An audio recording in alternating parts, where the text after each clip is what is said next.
बिस्मिल्लाहिर्रहमानिर्रहीम। अच्छा, ये डायफ्रैक्शन को देखिएगा, ये वेव्स आ रही, ठीक है। लेफ़्ट वाली डायग्राम को देखेंगे आप जी। नाउ यू कैन सी कि जो ग्रीन वाले, ये जो ब्लू यहाँ पर लाइंस हैं, ये वेव फ्रंट्स आ रहे हैं, उनकी डायरेक्शन ये है, राइट। अच्छा, स्लिट से गुजरने के बाद वो राउंड हो गए हैं, तो जो वेव की डायरेक्शन है वो वेव फ्रंट के साथ परपेंडिकुलर है ना, तो सर्कुलर वेव फ्रंट में जो परपेंडिकुलर है वो सेंटर से होगा, तो आप ऑब्ज़र्व कर सकते हो कि वो इन डायरेक्शन में स्प्रेड होगी, राइट। तो ये डायफ्रैक्शन है, स्प्रेड हो रही। अब जब राइट साइड पे देखिएगा, वेव फ्रंट्स आ रहे हैं वैसे ही जैसे लेकिन अगर आप उसमें गौर से देखें तो जो वेव फ्रंट्स जा रहे हैं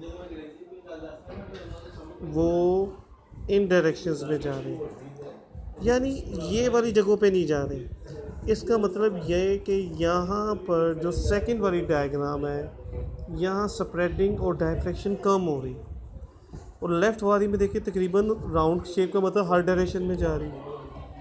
क्यों ऐसा क्यों? तो देखिएगा पहली डायग्राम में वेव फ्रंट से एक वेव फ्रंट का जो गैप होता है ना, दैट इज़ वेवलेंथ। तो वहाँ जो स्लिट का गैप है ना, वो भी वेवलेंथ के इक्वल है। तो बेटा जब स्लिट गैप वेवलेंथ के करीब है,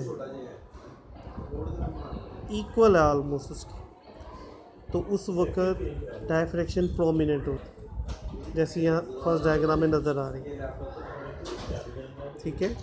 और लेकिन अगर सेकंड डायग्राम में देखिए तो गैप ज़्यादा है। जब भी स्लिट गैप वेवलेंथ से ज़्यादा हो जाए या कम हो जाए तो डायफ्रैक्शन कम होती है, राइट। सबसे ज़्यादा कब होती है? जब स्लिट गैप वेवलेंथ के करीब हो, ऑलमोस्ट इक्वल। अच्छा जी, देखिएगा नाउ इन दिस डायग्राम ये हमारे पास एक हर्डल आ गई है, ये वेव्स चल रही है जो ब्लू वाली है, वेव फ्रंट्स है, लेकिन इनमें ये वाली साइड ओपन है, तो यहाँ वाली साइड पे ना रुकावट आ गई है, हर्डल आ गई, कॉर्नर आ गई। अब देखेंगे डायफ्रैक्शन कैसी होगी। जो ये जहाँ कोई हर्डल नहीं थी वहाँ वेव्स एज इट इज़ रही, सीधी चली जाए, लेकिन जहाँ हर्डल आएगी ना तो उस कॉर्नर वाली जगह पर वेव डिफरेंट डायरेक्शंस, राइट। तो जहाँ पर हर्डल आएगी, कॉर्नर आएगी, वहाँ से टकरा कर वेव बेंड हो जाती है। किसी कॉर्नर को टकरा कर वेव का बेंड होना, दिस इज़ डायफ्रैक्शन। अब कंसीडर करें कि ये जो गाड़ी है ना, ये इस डायरेक्शन में जा रही है और यहाँ ना कोई रास्ते में बहुत स्ट्रॉन्ग चीज़ है, इससे टकराती है, तो इस साइड पर, लेफ्ट साइड पर टकराई, तो ये इस साइड पर हर्डल की वजह से गाड़ी इस तरफ को टर्न हो जाएगी। ऐसे ही होगा ना, ये वाली साइड इधर को चली जाएगी। तो बिल्कुल आप नोट करो कि ऊपर हर्डल आई है ये डायफ्रैक्शन वाली डायग्राम में, तो जो साइड गाड़ी की तरफ वेव जा रही है, तो वो वेव बिल्कुल जैसे गाड़ी ऊपर की तरफ मूव हो गई है, टर्न हो गई है, वो वेव भी ऊपर की तरफ स्प्रेड हो जाती है। जो सीधा हिस्सा है वो जाता रहता है, लेकिन जो हिस्सा कॉर्नर को टकराता है वो ऊपर की तरफ स्प्रेड हो जाता है। This was diffraction. एक बात याद रखना है, डायफ्रैक्शन में speed, frequency and wavelength do not change, right. Diffraction से बाहर होने के बाद स्पीड, फ्रीक्वेंसी, वेवलेंथ में कोई फ़र्क नहीं आता। जी, जो नेक्स्ट चेंज आया वो स्पेस फिज़िक्स का एडिशन आया हुआ। स्पेस फिज़िक्स में जो सबसे दो इम्पोर्टेंट 3 पॉइंट हैं, उनमें एक तो स्टार है, राइट, कि एक जो स्टार है वो कैसे बनता टूटता है। एक है जी ऑर्बिटल स्पीड, राइट। और तीसरा जो है वो मोस्ट इम्पोर्टेंट है, दैट इज़ रेड शिफ्ट। ये 3 पॉइंट्स आपने जहन में रखने हैं। हम इसको थोड़ा सा मैं इनका रिव्यू ज़रा जल्दी जल्दी से करवा दूँ। जी बेटा जी, स्पेस में प्लेसेस होती हैं निब्यूला जहाँ पर हाइड्रोजन, हीलियम और डस्ट के बड़े बड़े क्लाउड्स हैं। उन क्लाउड्स में पार्टिकल्स ना ग्रेविटी की वजह से कोलैप्स करते हैं, टकराते हैं, और जब वो टकराते हैं तो उनके टकराने से हीट प्रोड्यूस होती है। ठीक है, वो हीट इतनी स्ट्रोंग हो जाए अगर कि वो उस टेम्परेचर पे ले जाए जहाँ फ्यूजन स्टार्ट हो जाए, तो अब ये स्टार बनने का प्रोसेस स्टार्ट हो जाता है। अब फ्यूजन जब स्टार्ट होती है तो उसमें हीट पहले से भी ज़्यादा प्रोड्यूस होती है। हीट पार्टिकल को एक्सपैंड करती है और ग्रेविटी पार्टिकल्स को करीब लाती है। जब ये दोनों इक्वल हो जाए, बैलेंस हो जाए, तो अब वो जो गैस का क्लाउड का पार्ट है ना, वो बड़ा होता है ना छोटा होता है। ग्रेविटी छोटा कर रही है और हीट एक्सपैंड कर रही है। जब दोनों इक्वल हो जाते हैं तो क्या हो जाता है कि वो गैस का पार्ट कांस्टेंट फॉर्म में आ जाता है, फिक्स शेप में आ जाता है, लेकिन अपनी हीट की वजह से वो ग्लो करने लग जाता है। ना बड़ा होता ना छोटा, वो ग्लो करता है। This is called a star. This is how a star is form, right जी। अब वो स्टार जब ग्लो करता रहता है, वो अपनी हाइड्रोजन कंज्यूम करता रहता है। एक वक्त आता है जब उसकी हाइड्रोजन बड़ी कम रह जाती है, तो हीट कम हो जाती है और ग्रेविटी हीट से ज़्यादा स्ट्रोंगर हो जाती है। ग्रेविटी क्या करती है, वो सारा मटेरियल जो उसका ग्रेविटी क्लोज करती है ना, पार्टिकल को अट्रैक्ट करती है, वो सारे मटेरियल को अंदर की तरफ खींचती है। जब वो अंदर की तरफ खींचेगी तो वो जितनी बची कुची हाइड्रोजन है वो सेंटर पे कॉन्सनट्रेट हो जाती है, इकट्ठी हो जाती है। तो वो एकदम ज़्यादा जल्दी वो फ्यूजन हाइड्रोजन फ्यूल की तरह काम करती है। फ्यूजन तेज़ हो जाता है, और जब वो फ्यूजन बहुत तेज़ हो जाता है तो जो हीट ग्रेविटी से कम हो गई थी, अब वो फ्यूजन से हीट प्रोड्यूस होकर वो बहुत बहुत ज़्यादा हो जाती है। इतनी ज़्यादा कि स्टार से वो हीट संभाली नहीं जाती और उसको अपना मटेरियल हीट एक्सपैंड करती है ना, संभाली नहीं जाती, वो सारा मटेरियल एक्सपैंड कर जाता है और एक्सपैंड होकर वो स्टार बन जाता है रेड जायंट। वो स्टार बहुत बड़ा हो जाएगा और रेड जायंट बन जाएगा। अच्छा जी, रेड जायंट से आगे क्या होगा?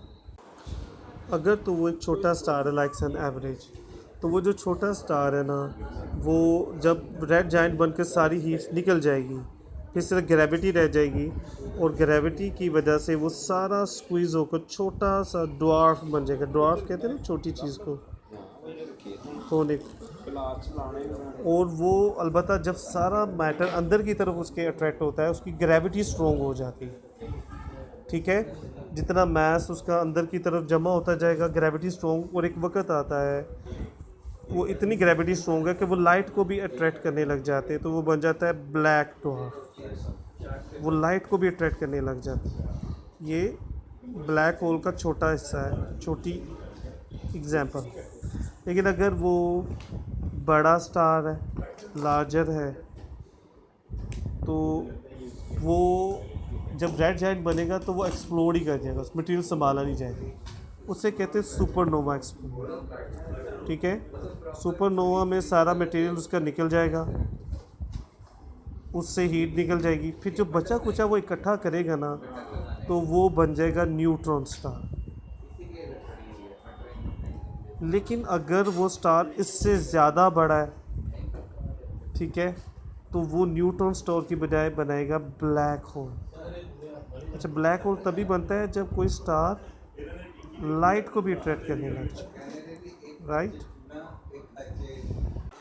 अच्छा जी, अब orbital speed is very important. असल में हम ये समझते हैं कि जो प्लैनेट्स सन के गिर्द घूम रहे हैं, तो सन सेंटर पर है, तो एक्चुअली ऐसा नहीं है। लेट्स से ये सन है, तो जो प्लैनेट है ना वो ऑर्बिट कर रहा है, उसका ऑर्बिट कुछ इस तरह है। मींस कहीं डिस्टेंस ज़्यादा है, कहीं जब प्लैनेट इधर होगा कम होगा, तो ये चेंज हो रहा है, राइट। तो दैट इज़ वाई एक बात नोट करना कि जब भी आपको प्लैनेट से और सन के स्टार में, सन हमारा स्टार है, तो जब भी प्लैनेट और स्टार के दरमियान डिस्टेंस बताया तो कहते हैं एवरेज डिस्टेंस है। एवरेज कब यूज़ करते हैं? जब कोई चीज़ चेंज हो रही, तो क्योंकि ये डिस्टेंस कहीं कम हो रहा है कहीं ज़्यादा। अब जो इम्पोर्टेंट बात है ना, वो average distance behaves like a radius. तो जब हमने ऑर्बिटल स्पीड फाइंड करनी है ना, v स्पीड है, तो ये एवरेज डिस्टेंस को रेडियस की तरह लेंगे और एक पूरा राउंड ये जब कंप्लीट करेगा ना, तो एक पूरा राउंड कंप्लीट करने पर पूरा कितना डिस्टेंस होता है? अगर कोई एक सर्कल कंप्लीट हो तो वो 2πr होता है। ये r एवरेज डिस्टेंस को लेना, राइट, डिवाइडेड बाय टाइम। अच्छा, ये टाइम पीरियड लिख रहा हूँ, ये कैपिटल T पूरे ऑर्बिट का टाइम है। जैसे अर्थ के लिए वो पूरा ईयर होता है। अच्छा, वो टाइम आप अगर ईयर में रखेंगे तो स्पीड पर ईयर में आएगी। डिस्टेंस किलोमीटर में ले लेते हैं, किलोमीटर पर ईयर। अगर डेज में रखेंगे, कन्वर्ट कर लेंगे, तो जैसे अर्थ का ईयर है 360, आप अगर ईयर रखेंगे तो 1 ईयर, और अगर आपने डेज रखना है तो 365.25 भी होता है वैसे डेज। इसी को अगर आवर्स में कन्वर्ट करना है तो हर डे में 24 आवर्स, राइट। तो किलोमीटर पर आवर्स तक भी हो जाते हैं। डेज है तो फिर 365 भी रखेंगे। सेकंड में करना है तो इसी को 3600 से मल्टीप्लाई कर दें 24 को, लेकिन सेकंड के लिए फिर डिस्टेंस मीटर्स में लेते हैं, राइट। तो ये जेन में रखना है orbital speed, this is really important.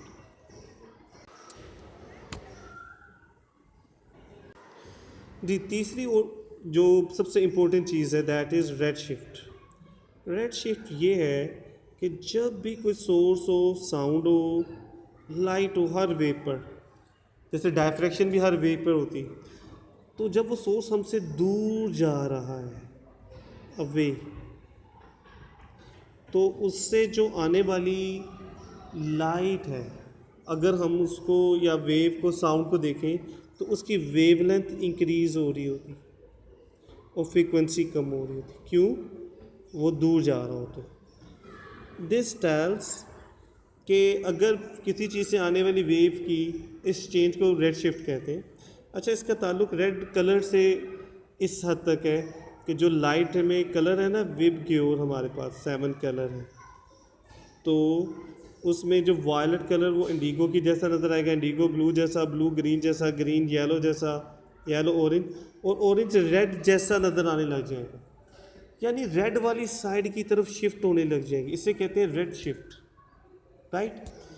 तो जो रेड शिफ्ट होती है ना, ये हमें क्या इन्फॉर्मेशन देती है कि चीज़ें एक दूसरे से दूर हो रही, वेवलेंथ, और जितनी वेवलेंथ ज़्यादा इंक्रीज हो रही है, रेड शिफ्ट ज़्यादा, इसका मतलब ऑब्जेक्ट हमसे उतना ज़्यादा दूर है, ठीक है। और जितना तेज़ी से चेंज आ रहा है, वेवलेंथ में इंक्रीज हो रही है और फ्रीक्वेंसी और कम ज़्यादा हो रही है, इसका मतलब वो उतनी तेज़ स्पीड से दूर जा रहा है। अच्छा, अब हम अगर स्पेस में ऑब्जेक्ट्स को देखें कि जितनी भी गैलेक्सीज़ हैं मोस्टली, वो सब red shift, most of the galaxies, they सारे नहीं, they show red shift. Red shift का मतलब वो हमसे दूर जा रही है। इसका मतलब है जो यूनिवर्स है वो एक्सपैंड कर रहा है। अगर यूनिवर्स एक्सपैंड कर रहा है, इसका मतलब बहुत वक्त पहले वो छोटा होता होगा और बहुत वक्त पहले वो सारा एक जगह इकट्ठा होता होगा, और फिर वहाँ एक बिग बैंग हुआ जो कि चीज़ों को फैला रहा और अभी तक वो फैलती जा रही है। तो this red shift give the evidence of big bang theory. तो ये तो थे जो थोड़े नई चीज़ें ऐड हुई हैं। इसके बाद मैं इंशाल्लाह इम्पोर्टेंट पॉइंट डिस्कस करता हूँ।